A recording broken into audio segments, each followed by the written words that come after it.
Echoes of Experience. Hi everyone, I'm Dr. Aisha Bashiruddin, and in Echoes of Experience, we take a little time to reflect on the moments that truly stay with us and shape who we are.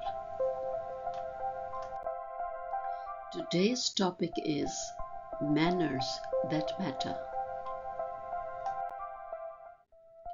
Growing up in a Muslim family, I learned that manners are not merely taught, they are lived. The concepts of adab, outward manners, and akhlaq, inner character, were not abstract ideas discussed in passing.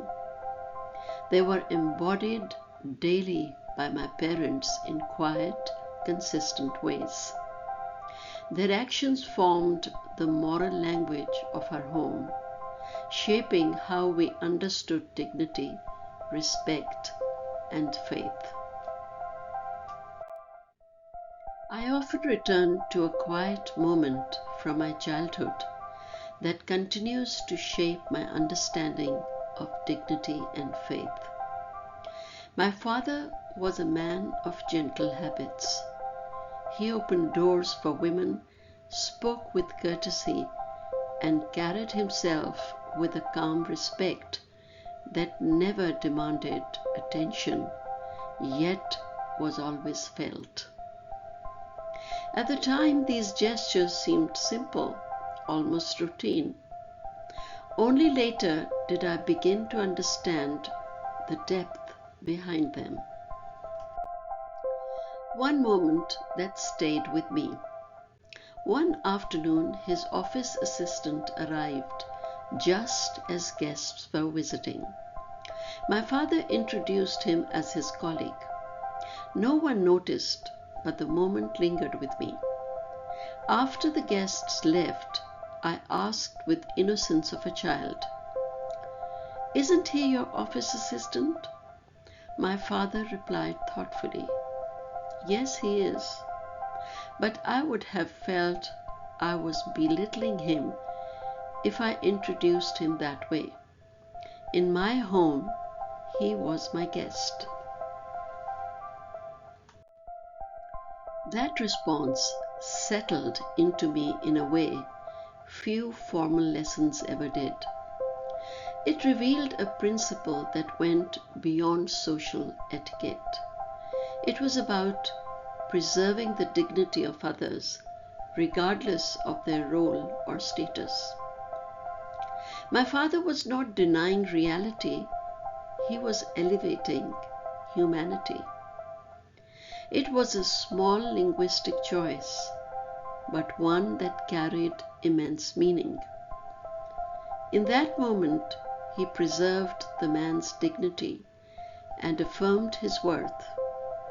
I learned that respect is a core principle, not just situational, and good manners matter.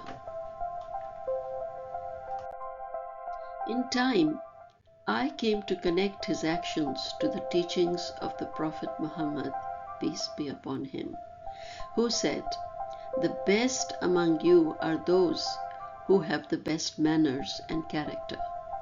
Sahih Bukhari. This was not merely a moral guideline, but a spiritual compass.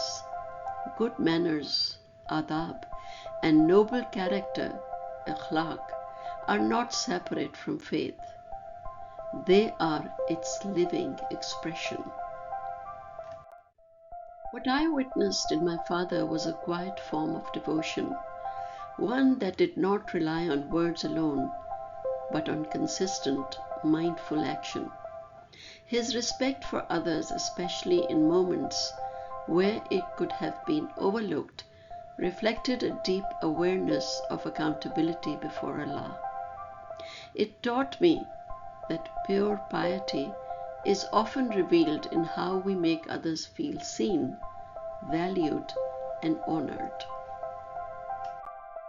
My mother's respectful and caring treatment of everyone at home taught me lasting lessons in empathy, showing that kindness is rooted in genuine compassion rather than obligation.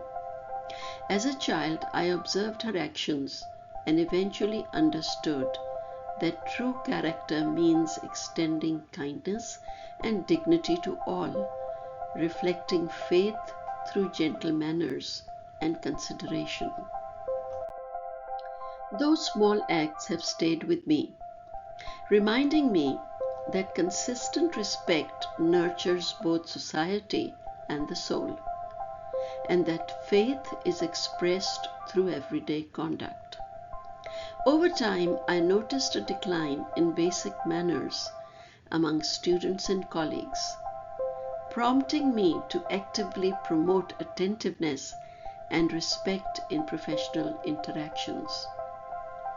I chose to model courteous behavior in classrooms and workspaces, realizing that teaching manners alongside academic content is essential for holistic education. Inspired by Japan's approach, where moral education is integrated through daily practices like cleaning and serving, I saw how manners foster humility and community. Growing up with adab and akhlaq as lived values, I believe in encouraging responsibility and mindful interaction. Education should build character as much as knowledge, and true respect comes from daily, consistent actions.